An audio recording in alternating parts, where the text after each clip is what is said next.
You see James here. Looked like, was that a shot or a lob to Bosh? It looked like it was a lob to Bosh.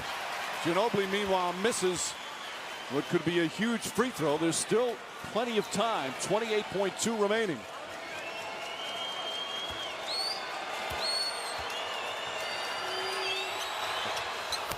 One for two. 5-point game. And a timeout call by Erik Spoelstra, his final timeout. An 8-0 run in the last minute. And San Antonio now 28 seconds away from a championship. They lead by 5. All right, Jeff, if you're Miami, you have a lot of time in terms of 28 seconds, but you're out of timeouts. What's the strategy? I'm going to put 5 smalls in the game so we can attack quickly. Someone comes off a shooter, you make the play, you take the first best shot, whether it's a drive to the rim or the three-pointer, and then you have to play the foul game. But Mike, if they score, I wouldn't foul automatically. I would try to trap and force a turnover first. At least give a couple of passes or a couple of dribbles before you say let's foul them. With their swarming defense, they're certainly capable of forcing the turnovers. There you see the numbers. LeBron James magnificent here in the fourth quarter, but had that turnover down the stretch. And now they will inbound. Miller back in the game with Allen, Wade, James, and Chalmers. Just what you said. They've got the shooters out there. Boris Diaw going to come in for Tim Duncan. Kawhi Leonard will guard James. Diaw on the ball. Miller to inbound. Again, Miami does not have any timeouts remaining. If you're going to give help, you give help off of Wade. You don't come off another three-point shooter. James catches, fires a three. Way off. Rebound tipped. Still loose. Picked up by Miller. Back out to James. Another three. It's good. James knocks it down. 2-point game with 20 seconds remaining. And the Spurs call their final timeout. A second shot opportunity. And James with a clutch three-pointer to keep their hopes alive. He missed the first three, which was a good look. Then the scramble, Miller does a good job to shovel it to James. And then Kawhi Leonard had Boris Diaw open, but didn't want to inbound to him. And now, do you advance it or do you keep it there? You have no more timeouts. Much more difficult against this Miami team to inbound the ball once their defense is set. So a 2-point lead still. James now with 16 points here in the fourth quarter. And again, they don't have a foul to give either. James magnificent in the fourth quarter. It also included an unbelievable block. Tim Duncan was about to either stuff it or lay it in, and James rejecting it and starting a fast break at the other end. And James had a very pedestrian first 3 quarters offensively for himself. But defensively against Parker, he's been great. And the fourth quarter, he has absolutely willed his team back in the game. They got the lead, and now they've got to come up with a steal. And the Spurs advance the ball. Now it comes down to running an inbounds play, making sure you get it inbounds because the Spurs out of timeouts.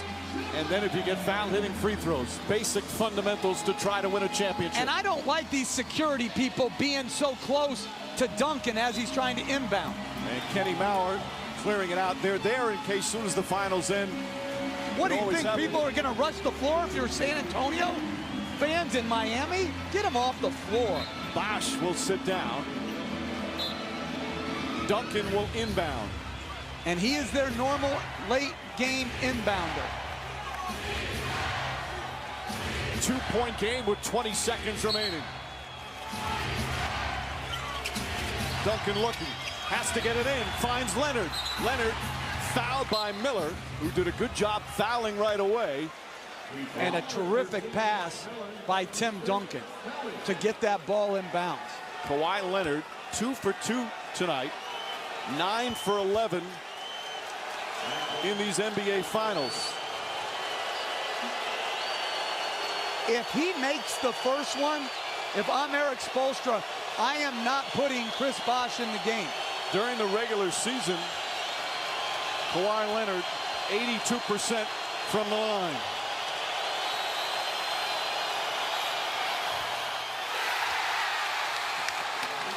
A lot of pressure on a 21-year-old in his first NBA Finals.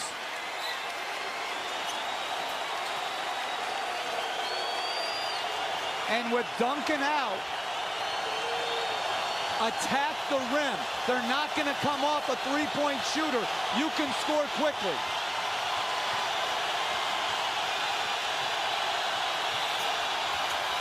Clutch one there from Leonard. Should the Spurs foul? Should Miami go for the three right away? Just attack the basket. James catches, puts up a three. Won't go. Rebound Bosh. Back out to Allen. His three-pointer. Bang! Tie game with 5 seconds remaining. Spurs do not have a timeout. But the officials are going to review to see if Allen was behind the line.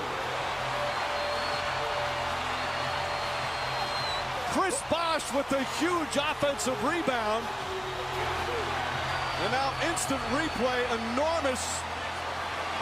From our vantage point where the fans are, we couldn't see if Allen was, but that was the signal.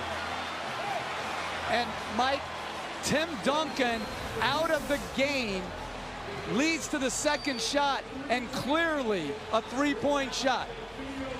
But because they were trying to prevent the three, they take Duncan out, who is their best rebounder. Ray Allen is able to reestablish and knock in the game-tying three. 2 possessions in a row that Duncan came out and they failed to get the defensive rebound. Now, because of the instant replay rule, the Spurs, who don't have any timeouts, had a chance to discuss their final play.